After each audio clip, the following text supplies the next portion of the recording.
Hello, everybody. Welcome back to CAEL Live. Today, we're talking about MBA in Canada.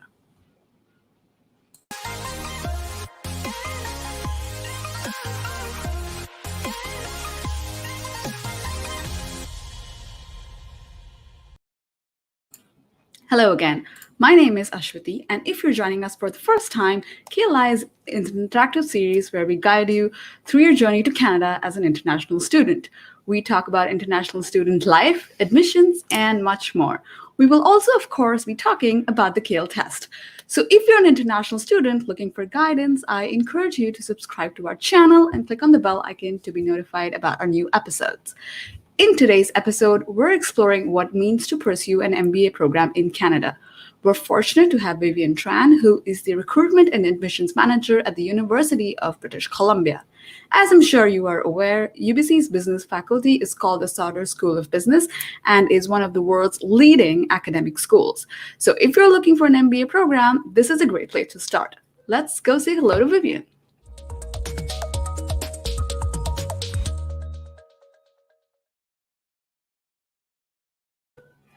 Hello, Vivian. Thank you so much for joining us. How are you doing? I'm good. Thanks for having me. I'm excited to discuss this topic. Absolutely. So I'm going to get started with the questions today. And for those of you who are watching, if you have any questions, please let us know in the comments below, and we will get our guests to answer them for you. So Vivian, before I start with questions about MBA, could you tell us a little bit about yourself? Yes, sure. So my name is Vivian Tran. I'm an admissions and recruitment manager at the UBC Sauder School of Business, and I've been working to recruit students into our business MBA and business master's programs for about the last 6 years. So it's been a really exciting journey to bring students into the fold of UBC Sauder, into the fold of the MBA programs in Canada, and watch them thrive afterwards. So I love my job, and I'm excited to share my knowledge with you today. Wonderful. And just thank you for telling us a little bit about yourself. And now we also want to know a little bit about your institution. So in your day-to-day job, you answered this, but I do want to know a little bit more in detail how you interact with international students. Yeah, so basically, we take a very individualized approach, or at least I take a very individualized approach to talking to international students about their specific needs, about their career goals. You know, an MBA is a big investment of your time and money. So we really want to talk about like who you are, what you're coming from, your educational background, what your specific career interests are, because an MBA is one of those degrees that are not only like an educational type of degree, but it's a degree that can help you transition in your career, namely from more like oftentimes from more operational roles into more leadership strategy track roles. Or even transition industries and job types and countries entirely. So I often talk to students about like where they are right now in their career, what their career objectives are, give them a bit more knowledge about like what industries are kind of growing in Canada, which companies they might be particularly interested in. So just trying to map out future options for students based on what they're telling me about their interests and their ambitions. That's great. And thank you so much for talking to us about industries, because that is actually a popular question we get with students. So I will ask you some questions about that going forward. But first, I would like to know, and again, this is a popular question that we get on social media. Before I pursue an MBA in Canada, do I need to have a degree in a related field? That's a really good question. So I do often get this question like, oh, I don't have a business degree, I don't have a BCom degree, can I do an MBA? And the answer is absolutely yes. In fact, like you would probably benefit from an MBA education because that is probably what is lacking in terms of your educational arsenal. Like, for example, a very good case of this are people that maybe have like an arts or social science degree. Maybe they're working in what they would consider a non-business field, like nonprofit or a governance role. Those are the fields that probably can use this injection of business education because everything runs like a business, right? Like there are business fundamentals in every organization that operates, right, regardless of whatever industry they're in. So you need to, even if you work for a nonprofit, you still need to know about accounting. Even if you work in government, you still need to know a little bit about finance and operations. So it is probably the educational kind of injection that is most necessary for not just yourself, but likely for your own industry if you feel like it's non-business related. So in some ways, it's kind of the best kind of business injection and investment you and your organization can make. And that being said, people from business backgrounds also come to us as well. They typically make at least like 25 to 30% of our student body. But certainly that leaves about like 70% of people coming to us from non kind of business backgrounds. I have a question just to pick your brain. What is the most unique background somebody has come from to pursue an MBA? Oh, that's such a tough question. I find so many students are unique in so many ways. But just to give you an idea of someone that might not ever think they were going to do an MBA, we've had people come into us from like a creative music background, for example. They did their bachelor's degree in music and they were working in like kind of the fine arts music industry. And that person not only thrived in the program, but ended up being like a leader in the group as well. You know, they just bring that different perspective, different ways of communication, different ways of seeing things. So that would be one example. So if you ever think you're like not the right fit or it's like it's not the program for you, I can tell you that we've had people from totally different backgrounds that you would never expect really thrive in the program. Thank you. And the reason I asked you this was because when I was in school, I was in a creative school, and we had a very small business course, and a lot of us thought that it wouldn't work for us, but it did. So I was just curious, like, do you get a lot of creative students? And you answered right, was Yeah. what I was expecting. So thank you. Yeah, absolutely. So my next question, I know that a lot of institutions, and maybe it's similar with UBC as well, that you require some sort of professional experience. So how much does professional experience weigh in the admission process? Yeah, specifically for MBA programs, professional experience is quite important. Most business schools also have a range of specialized master's programs, and that can have a different range of work experience requirement from like 0 years of work experience to like a smaller number. But for MBA programs specifically, programs generally look for at least 2 years of professional business experience, but ideally kind of 3 to 5 years. Now, the idea behind this is an MBA is a transitional degree, right? So it's designed to kind of transition you into leadership track positions. And it's hard to justify the transition to a leadership track position if you don't have enough years of work experience, right? So that's why work experience is like professional work experience post-grad, post-first degree is quite important for most MBA programs. Thank you. And along the same vein, who should provide recommendation letters? Would you prefer it from their school or from their workplace? Which one works best? Yes, for professional, like for MBA programs in particular, there's going to be a preference for professional references. Now, like I said, there's also a range of, business-oriented master's and specialized master's programs, and they could be business-oriented as well. And those ones, if they don't have a work experience requirement, they might be open to accepting academic references. But for most MBA programs, we're going to like really kind of prefer professional references. So ideally, there's going to be at least one that you require from someone that you report directly to. And then another one is usually someone that kind of knows you well in a professional context. So typically at least 2 references. Sounds good. Thank you for clarifying that. I actually did not know the answer to that. So thank you. I'm really glad that students who are watching this will have a better idea of who they should approach for recommendations. So moving on to talking about during the application and post-application processes, one of the things that a lot of international students question or have doubts about is career. What are they going to get after they do their program in Canada? So what kind of job opportunities can they expect after completing an MBA program? And who should they talk to about it before they apply? That's a really important question. You should definitely be considering kind of the career aspect before you even approach an MBA decision. So like the MBA has to make sense, right? Like I said before, it's a big investment of your time and money, and then you want to know what you want to get out of it. So when you're thinking of careers, when you're thinking about the MBA, you want to think where do I see myself growing? Like how does an MBA play into this career decision? And like, what types of jobs and what like if you're moving countries, right? Like you might want to consider, like if you're really interested in relocating to Canada, for example, doing an MBA in Canada is a really natural, decision to kind of consider, because then you basically have your MBA network in the country where you want to grow in, right? So doing your MBA where you want to work is oftentimes quite a strategic decision. So, when you think about that, like, okay, yes, let's say as an example, you want to do, you want to move your career to Canada, you want to grow your career in Canada if you're already there. I want to do an MBA in Canada. Then you would want to think like, where do you want to go? It's more of a self-driven decision. It's not like you do an MBA and suddenly we spit you out into a career, right?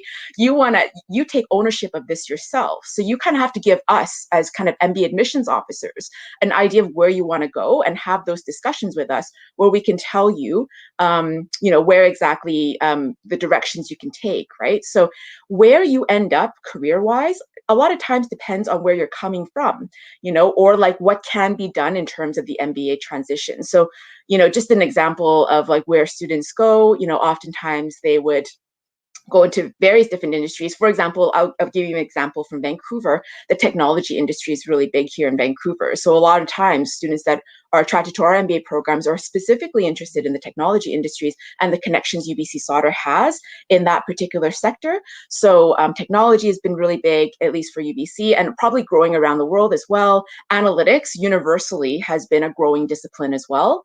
And then you got your kind of more traditional business disciplines like finance and consulting, manufacturing. So sometimes like the industry specializations for different programs and in terms of where students go to, oftentimes vary depending on like the specific program and where they're located and what their area of strength is.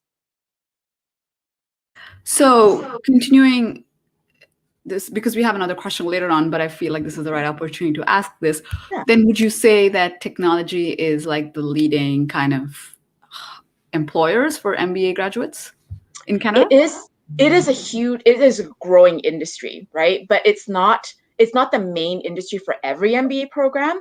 Just for us, we've noticed that is a growing sector for us, particularly because we're located in Vancouver, right? We're kind of like got that West Coast technological innovation hub. There's a lot of big technology companies that are rapidly expanding in Vancouver. Amazon is an example. So for us, it's been a really growing sector. For other schools, it could be another sector that tops the list. But I would say technology is growing for most MBA programs, along with like a huge demand in students with like analytics skills. So as well as, your traditional industries and like finance, consulting, manufacturing, retail, banking, things like that. Wow, so it's basically all of it with technology slightly ahead of the curve. So if you guys are looking to explore an MBA after your engineering degree, you're on the right track. Okay, so another question in terms of applications.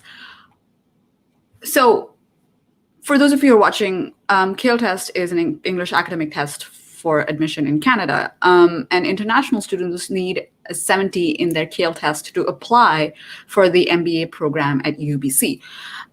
So could you tell us what is the importance of having a high English test score for an MBA?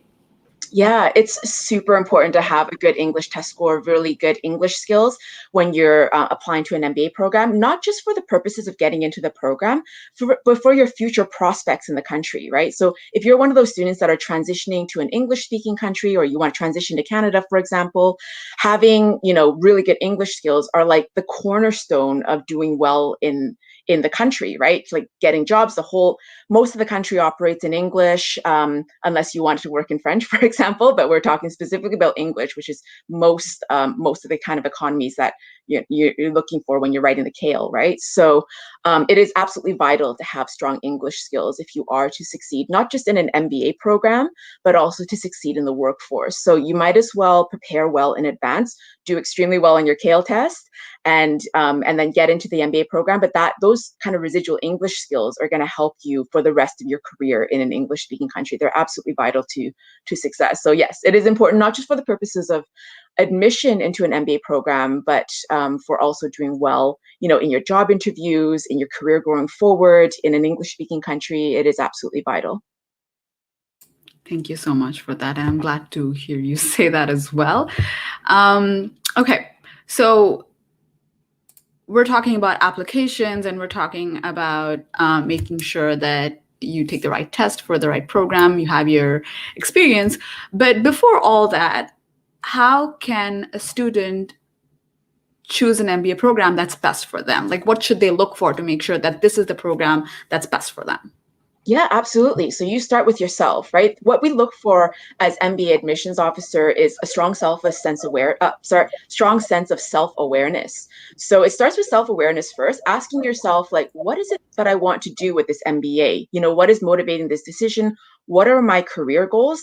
And think about the career goals first. Think about the location where you want to have your career roll out. Those things should be kind of top of mind first. When you get those things all in line, then you start to look at the MBA program that best fits your specific career goals, best fits your kind of geographic target that you're targeting in terms of your future career, and then you kind of go from there. And we always recommend, you come to information sessions. So all schools will like hold different types of webinars and information sessions, and then a lot of schools, UBC, for example, we also like will do individualized advising sessions with students that are considering an MBA decision. So I highly recommend you take advantage of that for schools that offer it, because it's not just like we can give you an information session and then you know exactly it's a fit. Sometimes you have backup questions or like specific questions to your own profile that you might want to explore further with an advisor. So that's part of my job, is to actually talk, not just give students the general information, but also to like encourage them to like book a one-on-one session with me. And then we can look at your resume,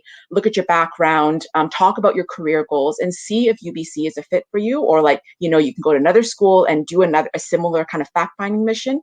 But you should absolutely do the research first. And where you start really starts from within. Like it's this kind of self-awareness that you have to start with, goal setting for yourself, like what do you like? An MBA is not a magic bullet. It's not going to suddenly tell you where you want to go, right? That has to come from you. And then you just have to find and shop around for the right fit for your specific goals, is kind of where it comes from. Wonderful.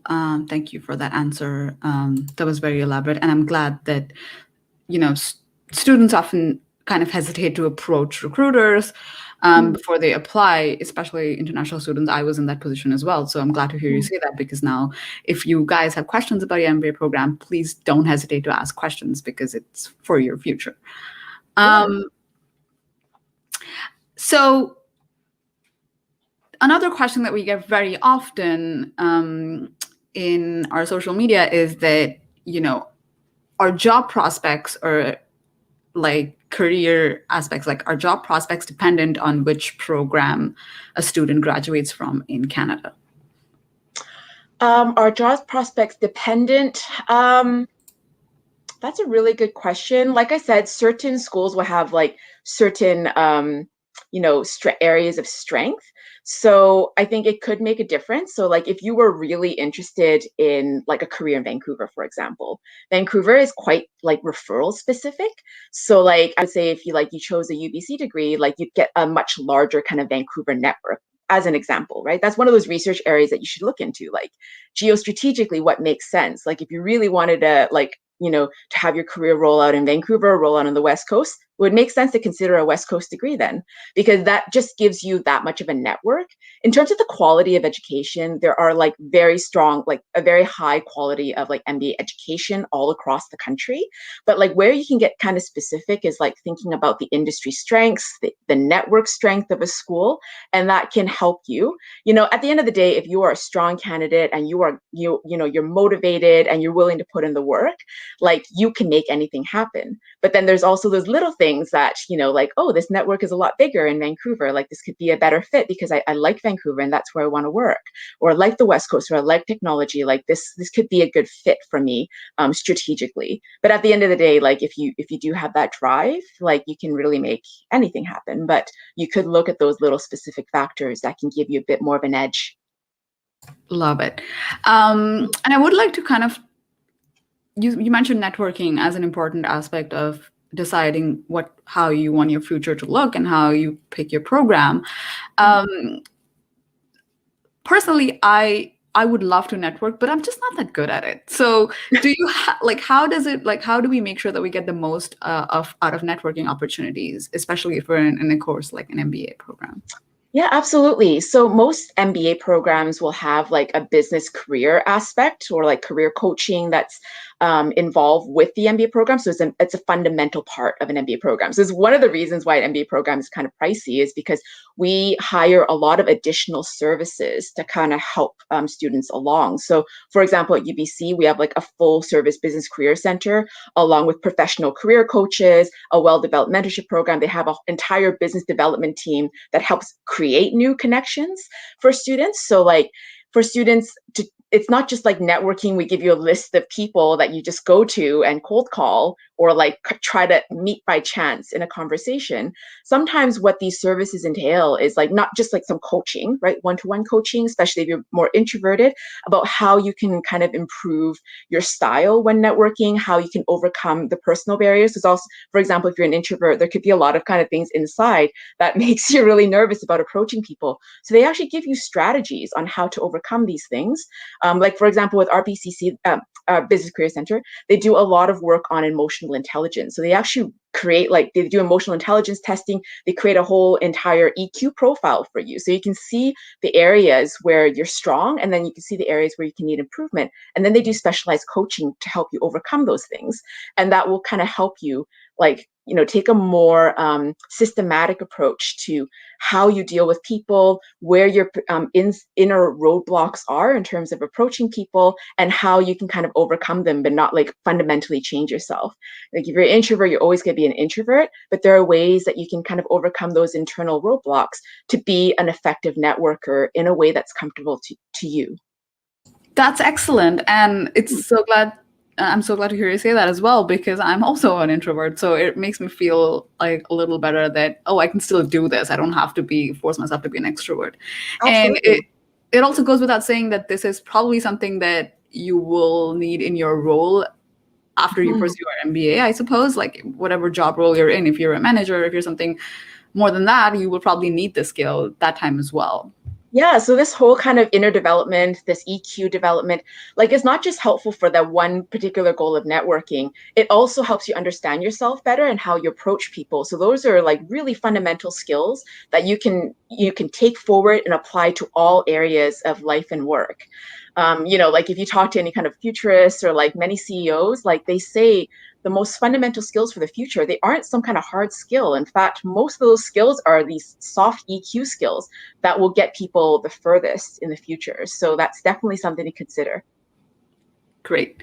So you touched a little bit about finance as well. So that's a great segue to my next question. Do we have any scholarship or financial aid opportunities for students so that they can join an MBA course here? Yeah, absolutely. So we have a range of entrance scholarships available to students. So, and many other MBA schools have the same thing. They can range anywhere from like 10,000 to 30, 40,000. So like they can cover a significant amount of the tuition. And then in addition, like the UBC MBA program, for example, also includes like a paid internship component. So students will make anywhere from 3,000 to 6,000 a month, up to 4 months on their paid internship. So it's another additional ROI with their education alongside with any scholarships they get. But most importantly, like the internship component is also a very invaluable opportunity to kind of explore an industry, explore a company that you might be interested in a very kind of safe and educational environment as well. So yeah, so and many other programs will also have like a paid internship component. I just speak from like the example that I know of, obviously at UBC. Sounds good.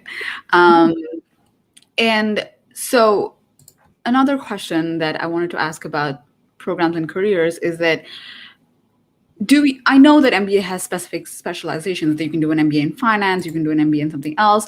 Do we have Is there a specific specialization that pays the most or gives you the most opportunities, or is it dependent on your performance as a student?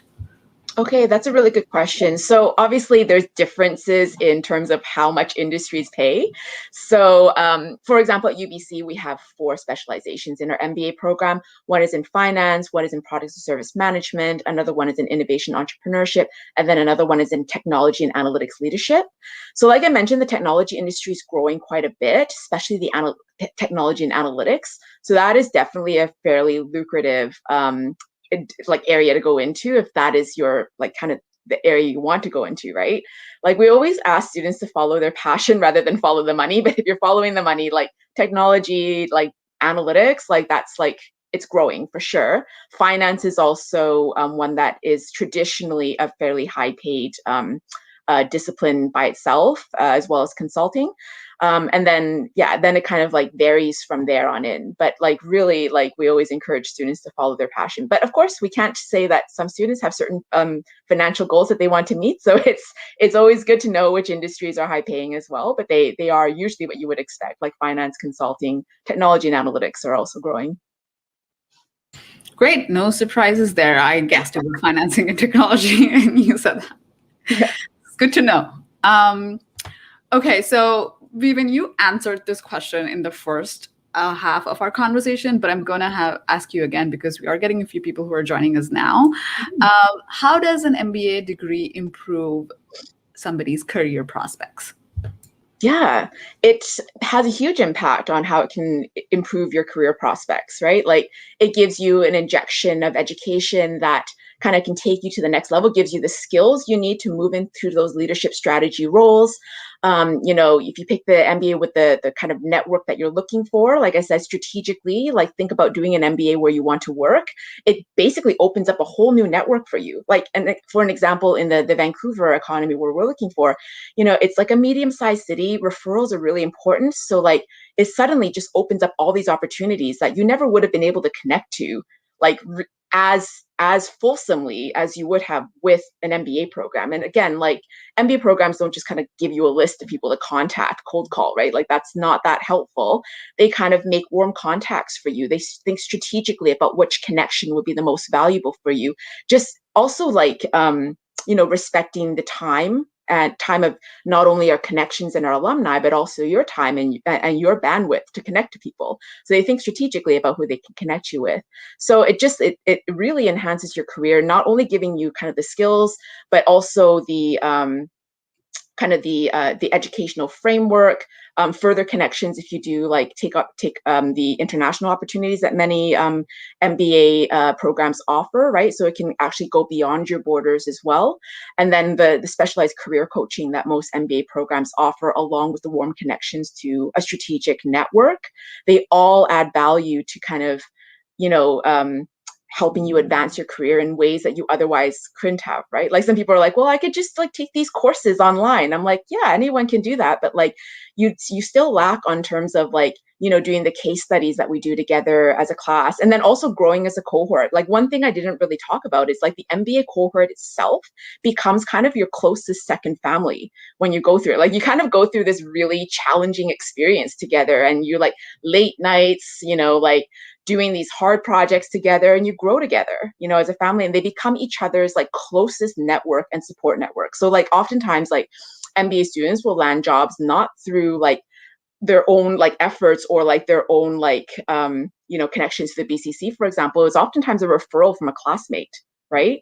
So like maybe a classmate had 3 job offers, and they're like, oh, I'm going to take this one, but I know the best person for this other one, and then they refer their classmates. So like it's a really amazing kind of family that you kind of plug into that you didn't otherwise have. So yeah, you can do some of these courses on your own, but you miss out on these connections. And like the world of business is as much about like the knowledge that you bring, but also about the connections and your ability to work with people. So that's something that you really build in an MBA program that is value added beyond what we can give you in like numbers and course load and things like that.